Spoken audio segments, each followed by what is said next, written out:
가만히 저를 한번 주목해 보시기 바랍니다. 저 이란의 수도 테헤란에 있는 그 골레스탄 궁전에 가면, 궁전 안에 들어가면 이렇게 돔 형태의 천장이 있는데 들어가는 사람들마다 깜짝 놀란다고 합니다.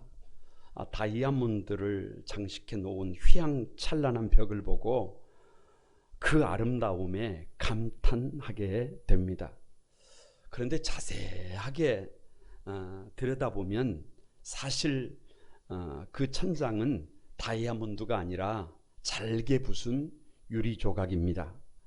본래 왕궁을 건축하던 건축가는 고급 유리로 장식을 하기 위해서 저 프랑스에서 대형 거울을 주문을 했는데 도착하기 전에 이미 거울이 깨지고 말았습니다. 그래서 쓸모없게 된 그 거울을 버리려고 했는데 그때 직원 중에 한 사람이 건의를 한 것입니다. 깨진 거울을 더 조각을 잘게 부수어서 모자이크를 한다면 훨씬 더 아름답지 않을까요? 라고. 그래서 건축가는 깨진 유리 조각을 가지고 모자이크를 만들었습니다. 그런데 그 모자이크에 햇볕이 비치면 마치 다이아몬드가 빛나는 것처럼 찬란한 빛을 반사한다고 합니다. 마찬가지입니다. 우리 인생이 어느 날 눈을 떠보니까 우리 인생이 깨어진 인생이에요. 실패한 인생이에요. 그런데 우리 하나님께서 깨어진 우리의 인생, 실패한 우리의 인생을 조각조각 다시 맞추시면 대역전의 드라마가 만들어지게 될 것을 믿습니다. 뒤바뀐 인생을 뒤바꾸시는 분은 우리 하나님이신 줄을 믿습니다. 아담 제이 잭슨이 쓴 그 플립사이드라고 하는 책이 있는데요. 이 플립사이드라는 말은 레드 코드판의 뒷면을 말합니다.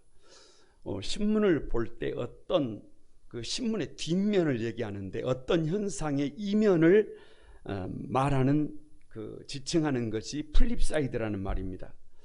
다시 말하면 이 땅에서 성공한 사람들의 이면에는 그 운명을 뒤집을 만한 열쇠가 있더라 없더라? 열쇠가 있더라. 그래서 이런 말을 합니다. 씨앗을 손에 들고 새 소리를 들을 수 있어야. 아니, 아직 씨앗이라니까요. 아무것도 아니라니까요. 그런데 씨앗을 손에 들고 나무가 자라서 그 나무에 새들이 깃들어서 노래하고 있는 것을 볼 수 있어야, 믿음이 있어야 그 씨앗을 심을 수 있다. 그 씨앗을 가꿀 수 있다. 그래서 무엇보다도 뭐가 중요하다? 믿음이 중요하다. 믿음이 있으면 씨앗을 심고 가꿀 수 있다. 황홀한 구원 오늘 30번째 다 같이 한번. 뒤바뀐 운명. 왜 뒤바뀐 운명이냐? 로마서 9장 결론은 이변이에요. 이변. 예상 밖의 결과예요. 마땅히 그렇게 될 것이라고 생각했는데 결과가 완전히 예상 밖입니다. 당연히 구원을 받을 줄 알았던 유대인들은 구원을 받지 못하고, 당연히 저주를 받아서 멸망받게 될 것이라고 생각했던 개나 돼지나 짐승처럼 취급을 받았던 이방인들은 구원을 받았습니다. 먼저 된 자가 나중되고 나중된 자가 먼저 됐습니다. 뒤바뀐 운명이에요. 이것은 우리의 보편적인 생각과 상식을 완전히 뛰어넘는 겁니다. 이것은 순리를 넘어 영리예요. 그래서 다 같이 한번 예수 안에 우리의 미래가 바뀐다. 그래서 예수 믿는 것은 우리 인생을 완전히 뒤집는 거예요. 대역전의 드라마를 쓰는 것입니다. 뒤바뀐 운명의 주인공이 되는 것임을 믿습니다. 다시 말씀드리지만 로마서 9장의 결론이 뭐라고요? 뒤바뀐 운명이에요. 뒤바뀐 운명. 왜 뒤바뀐 운명이냐? 여러분, 1장부터 가만히 봐왔는데요. 등장인물이 아브람이에요. 아브람. 창세기 11장을 보면 아브라함은 도무지 방법이 없는 사람이에요. 답이 나오지 않으니까, 살 길이 없으니까 밤을 틈타서 야반도주를 한 사람이에요. 이것을 성서학자들은 실패한 사람들의 출애굽이라고 합니다. 여러분 뭐라고요? 실패한 사람들의 출애굽이라고 그래요. 왜냐? 아브라함의 아버지 데라는 아르박삭의 9대손이에요. 그러니까 아브라함이 10대손이 되는 거죠. 데라가 어떤 삶을 살았느냐? 먹고 살기 위해서 믿음을 버려야 했어요. 그래서 우상을 만들어서 그 우상을 팔아먹고 살았어요.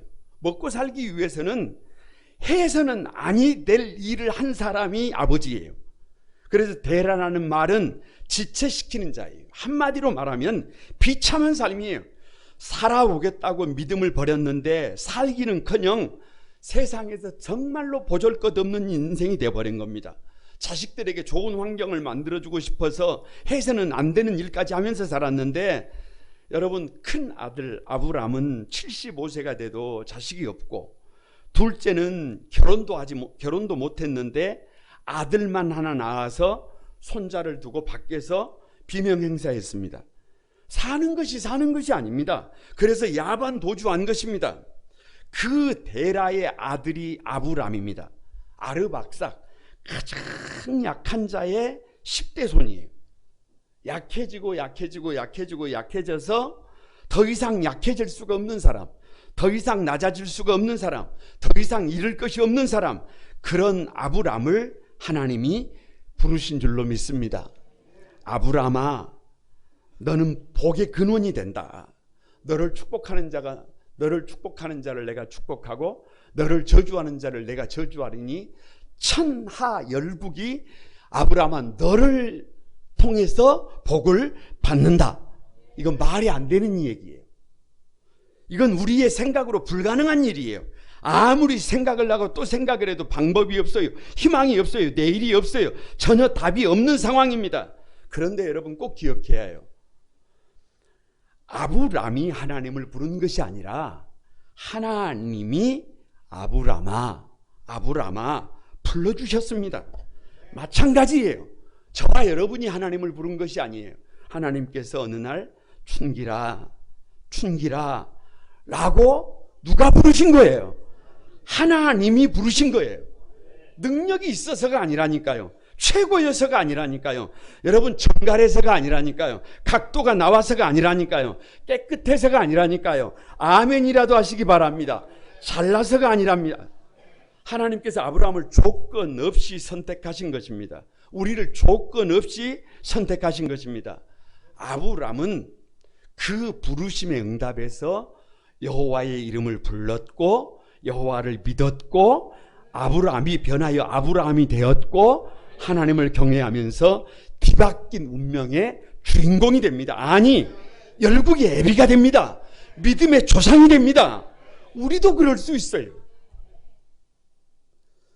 왜 뒤바뀐 운명이냐? 그 주인공이 이삭과 야곱입니다. 원래 믿음의 족장들이 될 자격이 없는 사람들이에요. 그럼에도 불구하고 뒤바뀐 운명의 주인공이 된 것입니다. 여러분 이삭을 보세요.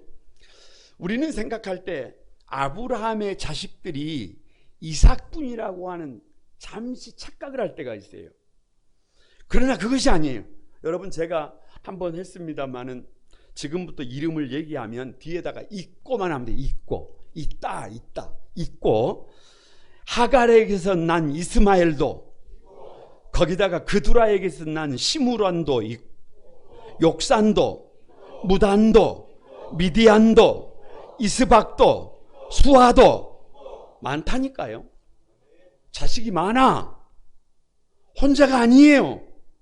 그런데 로마서 9장 8절에서 곧 육신의 자녀가 하나님의 자녀가 아니요 오직 약속의 자녀가 씨로 여기심을 받느니라. 무슨 말이에요? 아브라함의 씨라고 해서, 아브라함의 자녀라고 해서, 아브라함의 혈통에서 나왔다고 해서 다 아브라함의 자녀가 아니라는 거예요. 다 믿음의 사람이 아니라는 거예요. 거두절미하고 아브라함의 혈통에서도 아브라함의 씨에서도 육신의 자녀가 나올 수 있다 없다? 많다. 많다. 다시 말씀드리지만 하나님의 약속이 뭐냐? 아브라함에게 이런 약속을 하셨어요. 하늘의 별처럼 바다의 모래알처럼 많은 자녀를 주시겠다. 그런데 아브라함의 나이가 85세가 됐어요. 자녀를 주셨어요? 주시지 않았어요? 주시지 않았어요. 별별 생각이 다 들어요? 안 들어요? 들어요. 이런저런 인간적인 방법들이 나와요? 안 나와요? 나옵니다. 그래서 종 하갈을 첩으로 드립니다. 그래서 태어난 아들이 이스마엘입니다. 인간적인 방법이에요. 사라의 방법이에요. 아브라함의 방법이에요. 저들의 잔꾀, 이것을 영적인 일탈이라고 그럽니다. 노년에 여러분, 아브라함은 장가를 한번 더 갑니다. 그두라를 얻습니다. 여러분 다 같이 한번 따라합니다. 하나님은 일부 일처다. 그런데 누구의 욕심으로?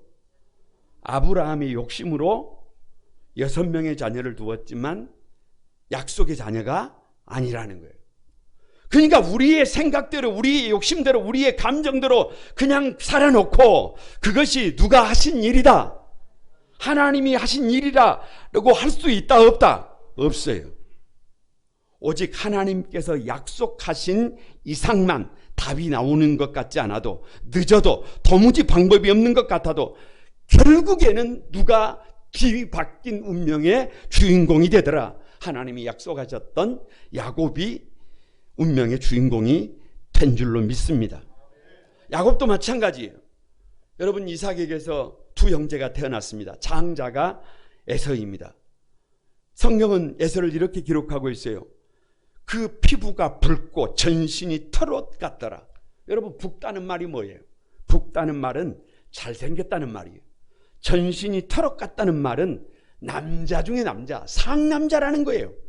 거기다가 익숙한 사냥꾼이, 최고의 직업을 가진 사람이, 능력 있는 사람이, 모든 사람들이 이 에서만 보면 환호합니다. 에서와 함께 하기를 원했어요. 그런데 여러분, 모든 것에 부족함이 없었던 에서는 하나님이 없어도 충분히 잘 살 수 있는 사람입니다. 그래서 하나님의 이름을 부르지 않아요. 그런데 차남 야곱은 태어날 때부터 형의 발꿈치를 잡습니다. 여러분, 말이 없어요. 집안에만 있습니다. 별 볼 일이 없어요. 다른 사람의 약점, 아킬레스건이나 잡는 그런 사람이에요. 부족함 투성이에요. 그런데 야곱도 마음속에 형님처럼 나도 한번 멋지게 살아보고 싶어요. 그런데 자기의 힘으로는 그렇게 살 수 있는 방법이 있어요, 없어요? 없어. 그래서 장자권을 사모합니다. 그래서 하나님의 은혜를 사모합니다. 그래서 오매불망 하나님의 은혜를 갈망합니다. 그 결과가 뭐예요? 야곱에게는 하나님이 없으면 안 돼요. 그 결과 하나님은 야곱을 이스라엘로 바꾸신 줄로 믿습니다. 그래서 야곱이 뒤바뀐 운명의 주인공이 된 것입니다. 왜 뒤바뀐 운명이냐? 여러분, 사실 이 로마서 마지막 30절에서 33절은 유대인이 아니라 이방인으로 바뀌어버린 걸 얘기하고 있어요. 유대인들은 마땅히 구원을 받을 하나님의 사람들이고, 이방인들은 마땅히 버림을 받을 개나 돼지 같은, 짐승 같은 사람들이라고 생각을 했어요. 그런데 사도 바울이 1차, 2차, 3차 전도 여행을 하고 돌아오는데 이방인들은 죽게 돌아와서 아주 그냥 난리가 났습니다. 그런데 유대인들은 믿음을 떠나갑니다. 예수 그리스도를 거절합니다. 그래서 바울이 지금 탄식하고 있는 것이 이 로마서 9장이에요. 여러분, 왜 유대인들은 마땅히 구원을 받을 사람들이냐? 로마서 9장 4절에서 6절을 보면 제가 한번 읽어볼 테니까 여러분 그냥 아멘 한번 해보시기 바랍니다. 뭐라고요? 아멘입니다. 제가 끝나면 여러분은 무조건 아멘이에요. 여기서 그들은 유대인들이에요. 유대인들은 이스라엘 사람들이라. 그들에게는 양자됨과 영광과 언약들과 율법을 세우신 것과 예배와 약속이 있고, 조상들도 그들의 것이요 육신으로 하면 그리스도가 그들에게 나셨으며 그들은 만물 위에 계셔서 세세의 찬양을 받으실 하나님이시라. 아무리 생각을 하고 또 생각을 해도 다 가지고 있는 사람들, 모든 것이 주어진 사람들이에요. 하나님의 선민들이에요. 100% 구원받을 것이라고 생각했어요. 그런데 그 유대인들이 예수님을 거절합니다. 그래서 구원받지 못해요. 그런데 반대로 이 이방인들이 어떻게 구원을 받느냐? 로마서 9장 15절에 모세에게 이르시되 내가 긍휼히 여길 자를 긍휼히 여기고 불쌍히 여길 자를 불쌍히 여기리라 라고 하셨으니, 여러분, 개나 돼지나 짐승 취급을 받던 사람들이에요. 그런데 이 이방인들의 특징이 뭐냐? 자기들이 죄인이라는 거예요. 자기가 부족하다는 거예요. 자기 죄를 자백하고 탄식하면서 주께로 두 손을 들고 나옵니다. 그때 로마서 9장 25절에 내가 내 백성이 아닌 자를 내 백성이라고, 사랑하지 않는 자를 사랑하는 자라고 양자 삼아 주신 것입니다. 내 백성이 아닌데, 내 사랑이 아닌데 긍휼히 여겨주시는 거예요. 아니 믿음으로 사는 사람이면 누구든지 이방인일지라도 아브라함의 씨라는 거예요. 그래서 이방인들이 뒤바뀐 운명의 주인공이 된 것입니다. 그래서 바울의 이 로마서 9장의 결론이 구원을 받아야 할 유대인들은 버림을 받고 버림을 받아야 할 이방인들은 구원을 받은 것을 보면서 이것은 대역전이다. 이것은 뒤바뀐 운명이다. 옆 사람을 한번 축복합니다. 뒤바뀐 운명의 주인공이 됩시다. 역전의 드라마를 씁시다. 여러분, 그 주인공이 여러분이 되시길 바랍니다. 이 뒤바뀐 운명의 비밀이 뭐냐? 키가 뭐냐? 다 같이 한번. 행위가 아니라 믿음이다. 여러분, 오늘 본문 30절과 31절 한번 같이 읽어봅니다. 다 같이 한번 읽어봅니다. 시작. 그런즉 우리가 무슨 말을 하리요? 의를 따르지 아니한 이방인들이 의를 얻었으니 곧 믿음에서 난 의요. 의의 법을 따라간 이스라엘은 율법에 이르지 못하였으니. 자, 보세요. 여기 그런즉 우리가 무슨 말을 하리요라고 합니다. 무슨 말이냐 그러면 아브라함이 뒤바뀐 운명의 주인공이 됐다.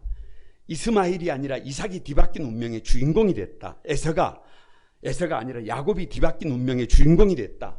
여러분, 유대인이 아니라 이방인들이 뒤바뀐 운명의 주인공이 됐다. 그 이유가 뭐였어요?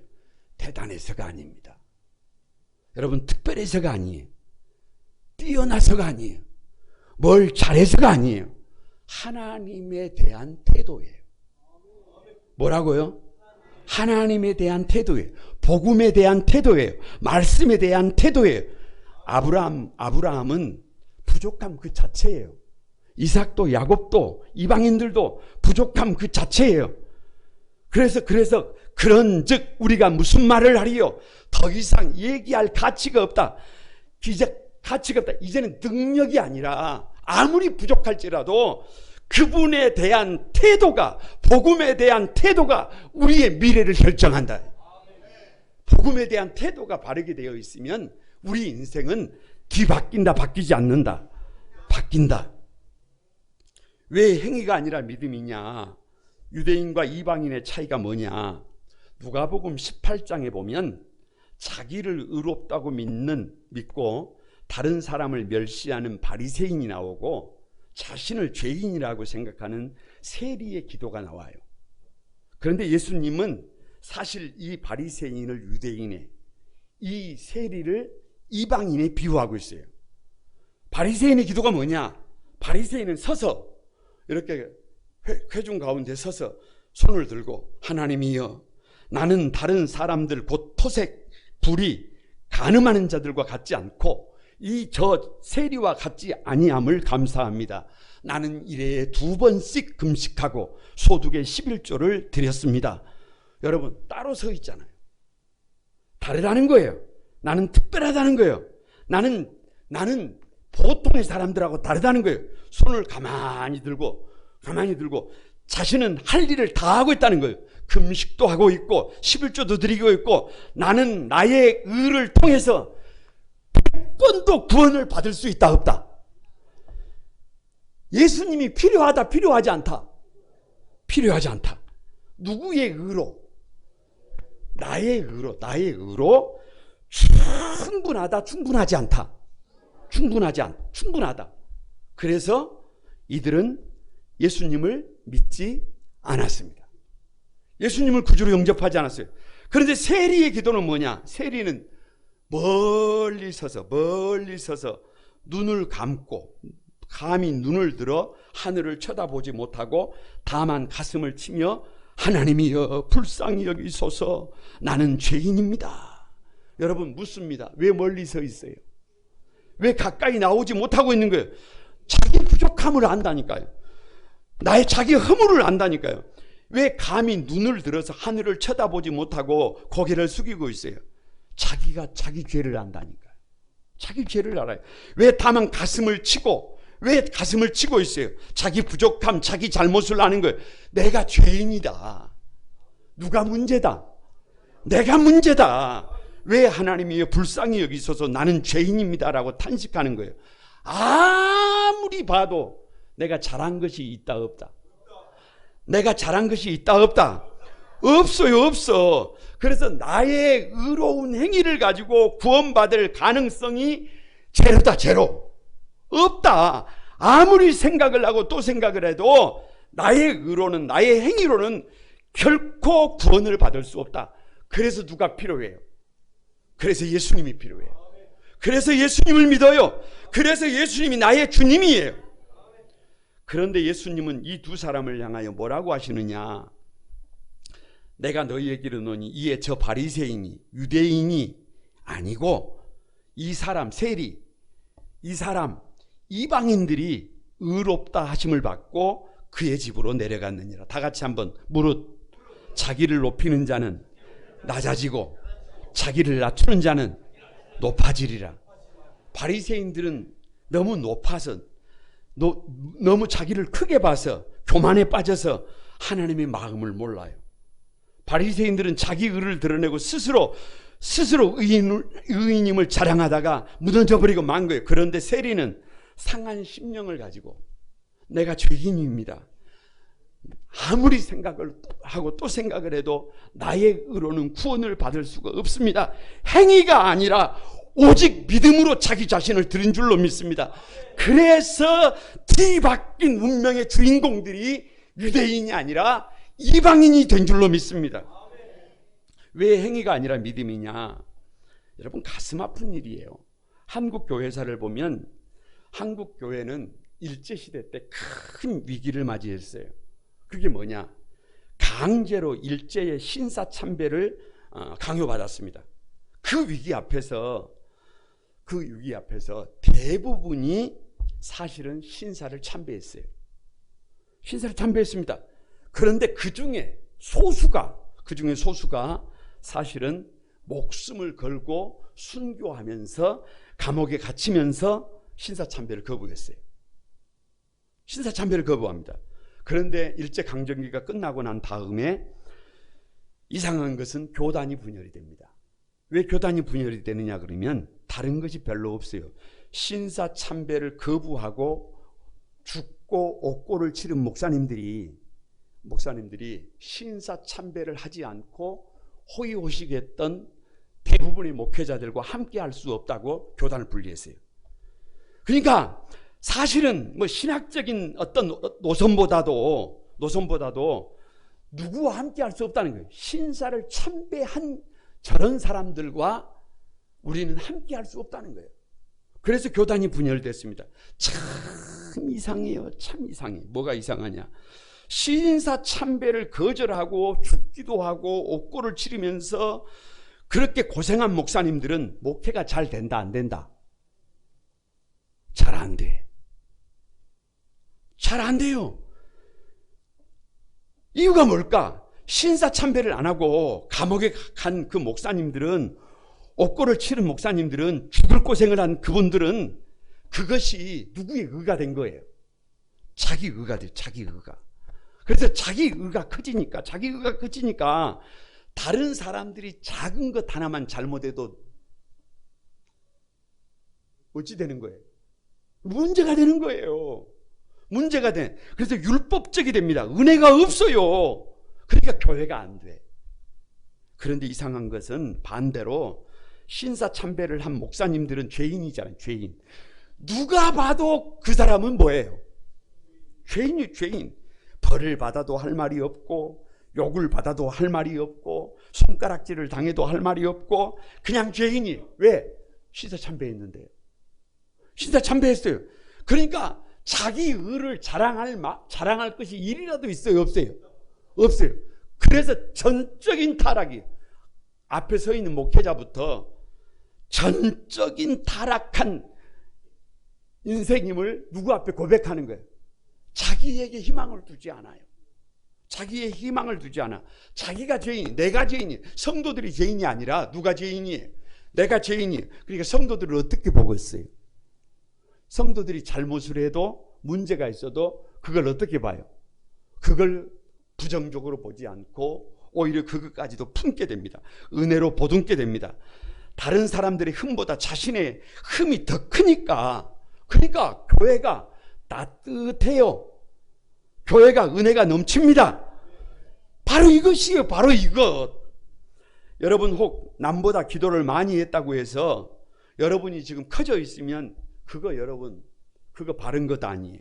남보다 전도를 많이 했다고 해서 자기 의가 지금 넘쳐나고 있다고 한다면 그것 때문에 교회가 무너질 수도 있어요.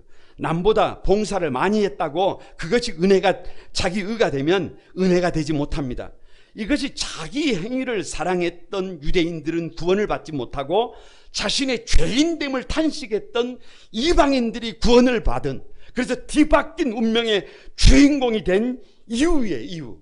옆 사람을 한번 축복합니다. 구원은 나의 의가 아니라, 나의 행위가 아니라 오직 믿음이다. 오직 믿음이다. 깨져도 상관없어요. 실패해도 상관없어요. 죄가 있었어도 상관없어요. 여러분, 믿음을 가지고 달려나가면 우리는 대역전의 뒤바뀐 운명의 주인공이 될 수 있음을 믿습니다.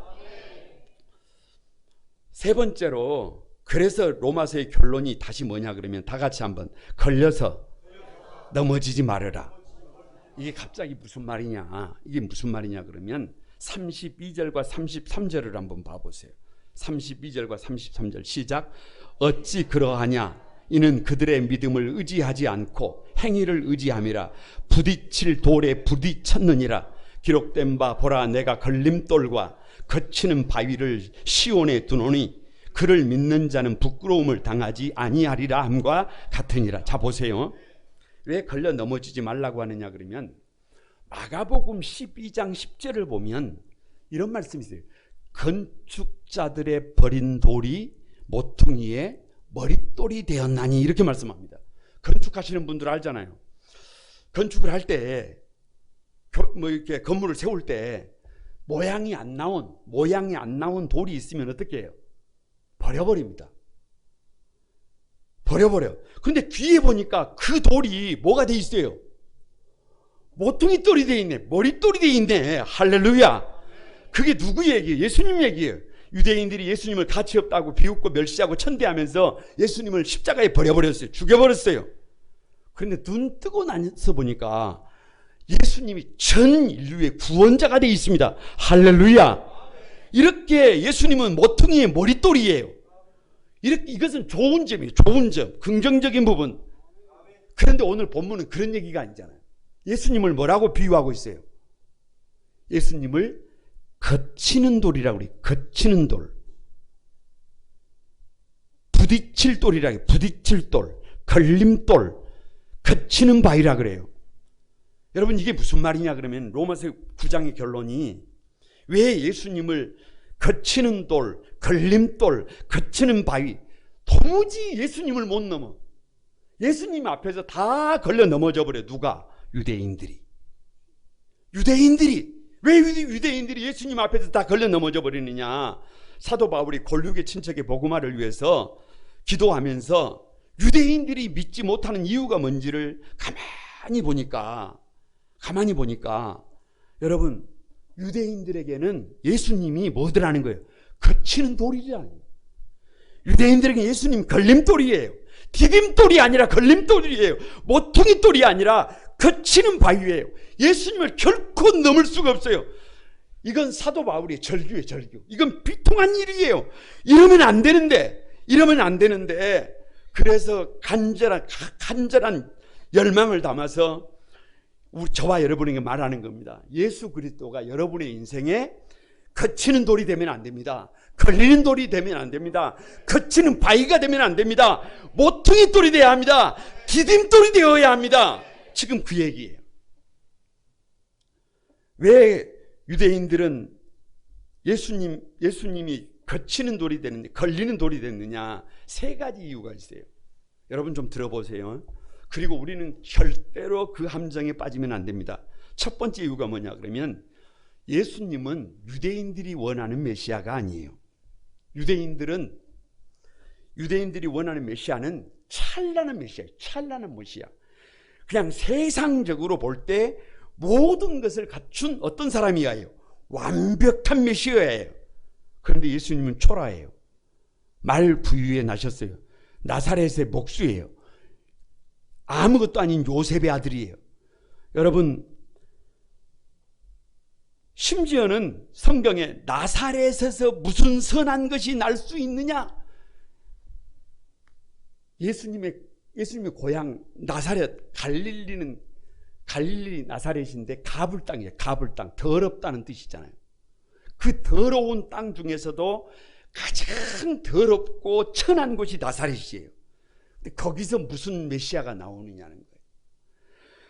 여러분, 그래서 유대인들은 예수님을 멸시했어요. 예수님을 여러분 천대했어요. 그런데 우리가 이사야 53장을 암송했잖아요. 늘 새벽마다 이사야 53장을 암송하면서 예수님을 담고 그 멸관의 보석처럼 예수님을 마음에 담으면서 암송했던 것이 그거예요. 그는 주 앞에서 자라나기를 연한 순 같고 마른 땅에서 나온 뿌리 같아서 고운 모양도 없고 풍채도 없은즉 우리도 그를 귀히 여기지 않았다. 그러니까 예수님은 모양이 있어요, 없어요? 풍채가 있어요, 없어요? 아름다운 것이 있어요, 없어요? 흠모할 만한 것이 있어요, 없어요? 정말로 보잘것없는 자의 마른 땅에서 나온 뿌리 같은 모습으로 오셨어요. 누구를 위해서? 나를 위해서. 나를 위해서. 그러니까 그 주님 앞에 우리는 그 주님을 믿고 그 주님이 우리 인생의 디딤돌이 되는데, 모퉁이돌이 되는데, 유대인들은 자기들이 생각했던 메시아가 아니에요. 그래서 거치는 돌이 됐습니다. 두 번째가 유대인들에게 예수님이 걸려 넘어지는 거치는 돌이 된 이유는 구원의 방법이 십자가예요. 십자가. 유대인들은 로마의 식민지로 있는 자신들의 그 아픈 역사를 힘과 능력을 가지고 구원해 주시기를 요청했어요. 그런데 예수님은 온 인류의 대제사장이 돼서 십자가를 짊어지고 죽어야 한대. 아니, 나라를 구해야 되는데 누가 죽어야 한대. 예수님이 죽어야 한대. 제자들도 알아먹어요? 못 알아먹어요? 제자들조차도 못 알아먹어요. 그래서 사도 바울이 뒤에 그런 말을 합니다. 십자가의 도가, 십자가에 죽는 것은, 십자가의 도가 구원을 얻는 우리에게는 하나님의 능력이지만, 할렐루야, 멸망하는 자들에게는 십자가의 도가 뭐예요? 미련한 거예요. 저거 바보예요. 저 바보. 예수는 바보예요. 예수는 바보. 저런 바보를 우리가 믿을 수가 있다 없다? 저런 바보를 우리가 믿을 수가 없다. 그래서 유대인들은 예수님을 믿지 않았어요. 여러분, 그런데 이사야 53장 4절 말씀을 가만히 한번 묵상해 보세요. 그는 실로 우리의 질고를 지고 우리의 슬픔을 당하였거늘 우리는 생각하기를 그는 징벌을 받아 하나님께 맞으며 고난을 당한다 하였노라. 그가 찔림은 우리의 허물 때문이요 그가 상함은 우리의 죄악 때문이라. 그가 징계를 받음으로 우리가 평화를 누리고 그가 채찍에 맞음으로 우리가 나음을 입었도다. 주님이 그 바보 같은 십자가를 짊어진 이유가 뭐예요? 피 흘림이 없이는 사함이 없잖아요. 그래서 나의 허물과 나의 죄를 짊어지고 그 분이 죽으신 것 아니에요. 그래서 그 주님이 우리 인생에 디딤돌이 된 거 아니에요. 모퉁이 돌이 된 거 아니에요. 그런데 유대인들은 저 바보 같은 십자가를 짊어진 예수를 자신들의 주님으로 받아들일 수가 없었어요. 마지막 세 번째가 뭐냐? 여러분, 오늘 본문의 내용입니다만은 오직 믿음이 의가 아니라 믿음 때문이. 유대인들은 율법을 지켰어요. 잘한 것이 많아요. 하나님 앞에 자기를 구별했어요. 의로운 행위로, 그 의로운 행위를 하나님이 인정을 해 주시기를 원했어요. 그런데 하나님은 우리가 구원받는 길을 행위가 아니라, 우리의 의가 아니라 오직 뭐다? 오직 믿음이다. 그러니까 기가 찬 거예요. 기가 차. 그러면 하나님의 말씀을 지키고 의롭게 살고 할 일을 다 나와 저 개나 돼지나 짐승처럼 사는 저 사람들하고 내가 같느냐? 이것이 유대인들의 항변이에요. 그래서 유대인들은 누구를, 예수 그리스도를 나의 주님으로 믿지 못하고 오히려 그 예수님에게 걸려 넘어진 것입니다. 왜 걸려 넘어지지 말라고 하느냐? 크리스찬 헤럴드에 나오는 얘기인데요. 목사님 한 분이 한 귀부인에게 전도를 하려고 하고 있습니다. 그런데 이 귀부인은 가진 것도 많고 아주 선한 분이에요. 그래서 예수 믿고 구원받는 것을 오직 믿음으로 구원받는 것인데, 오직 믿음으로 구원받는다는 것에 대해서 씨알이 안 먹혀요. 그래서 복음이 전해지지 않아. 그래 어느 날 가만히 보니까 그 귀부인이 그 지역에 가난하고 헐벗은 사람들을 집에 다 초청을 해가지고 음식을 준비해가지고 다 이렇게 음식을 대접하는데, 그냥 그 귀부인 얼굴에가 내가 이런 사람이라고 하는 자긍심이 막 가득해요. 그런데 그 식사를 다 대접하고 나고 돌아가는데 뭐까지 드는 거예요? 뭐까지? 아니 그냥 좋은 옷까지 그냥 한 벌씩 내주면서 이렇게 보내는 거예요. 그러니까 여러분, 밥을 잘 대접한다고 무슨 옷을 선물한다고 그래서 구원받는 게 아니잖아요. 그래서 이 목사님이 가만히 생각하다가, 하나님, 저 부인을 어떻게 전도할 수 있겠습니까? 좋은 생각을 주셨어요. 그래서 다가가서 그 귀부인에게 물었어요. 고민하다가 물었어요. 부인에게 말합니다. 저 가난한 사람들에게 부인께서 얼마나 아름다운 일을, 얼마나 귀한 일을, 얼마나 가치 있는 일을 한 것을 곁에서 지켜봤습니다. 저렇게 사람들이 부인에게 감사하고 가는데 혹 질문하는 거예요. 혹 저 중에 저 헐벗은 굶주리는 사람들 중에 부인이 베풀어 주신 은혜가 너무 커서 감사해서 보답을 하고 싶은데 가진 것이 없잖아요. 가진 것이 없어요. 이 냄새나는 이 헐어버린 이 옷하고 지금 다 찢긴 저 신발이 있는데 부인께 와가지고 너무 은혜가 커서 그러니까 이 옷을 벗어서 드리면 되겠습니까? 신발을 벗어서 드리면 되겠습니까? 그래도 받으시겠습니까? 라고 했더니 받는다 못 받는다? 그걸 받아서 어디다가 쓰겠어요? 그래서 부인이 그것을 받아다가 어디다가 쓰겠어요? 나는 필요가 없습니다. 그때 목사님이 이렇게 말씀하셨어요. 바로 그것입니다. 바로 그것입니다. 하나님 앞에서 우리 모두는 깨어진 영혼들입니다. 헐벗은 영혼들입니다. 저 가난한 저 사람들처럼 누구 하나 없이 죄 때문에 문제가 된 사람들입니다. 그런데 우리가 조금 잘한 것을 가지고 보답하려고 가면 그것을 하나님이 받으시겠습니까? 그렇지 않습니다. 예수 그리스도를 통해서 저와 여러분이 우리가 구원을 받을 모든 것을 이미 주님께서 다 이루어 놓으셨다, 이루어 놓지 않으셨다, 이루어 놓으셨다. 그래서 뭐 하면 된다? 믿기만 하면 된다. 그래서 오직 믿음이. 그래서 오직 믿음. 여러분, 이 믿음으로 뒤바뀐 운명의 주인공들이 우리 거룩한 꿈 한 소망에 사랑하는 가족들이 되기를 주님의 이름으로 축복합니다. 우리 찬양단 나와서 기도하겠습니다. 찬양하면서 기도하겠습니다.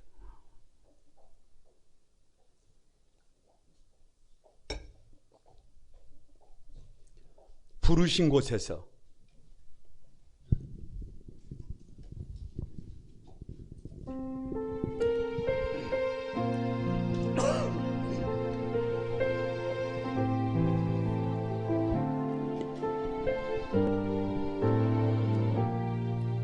다 같이 드립니다. 따스한 성령님, 따스한 성령님, 마음으로 보내, 마음으로 보내, 내 몸을 감싸며, 내 몸을 감싸며 주어지는 평안함, 주어지는 평안함, 만족함을 느끼네. 만족함을 느끼네. 다시 한번 사랑과 진리에, 사랑과 진리에 한 줄기 빛 보내, 한 줄기 빛 보내, 내 몸을 감싸며, 내 몸을 감싸며 주어지는 평안함, 주어지는 평안함, 그 사랑을 느끼네. 그 사랑. 여러분, 우리 손을 한번 들고 다 같이 부르신 곳에서 아멘. 나는 예배하네. 어떤 상황에도 나는 예배하네. 아멘. 부르신 곳에서 나는 예배하네. 어떤 상황에도 나는 예배. 다 같이 내가 걸어갈 때, 내가 걸어갈 때 길이 되고 살아갈 때 삶이 되는 그곳에서 아멘. 예배하네. 내가 걸어갈 때 길이 되고 살아갈 때 삶이 되는 그곳에서 예배하네. 부르신 곳에서 나는 예배하네. 어떤 상황에도 나는 예배하네. 부르신 곳에서 나는 예배하네. 어떤 상황에도 나는 예배하네.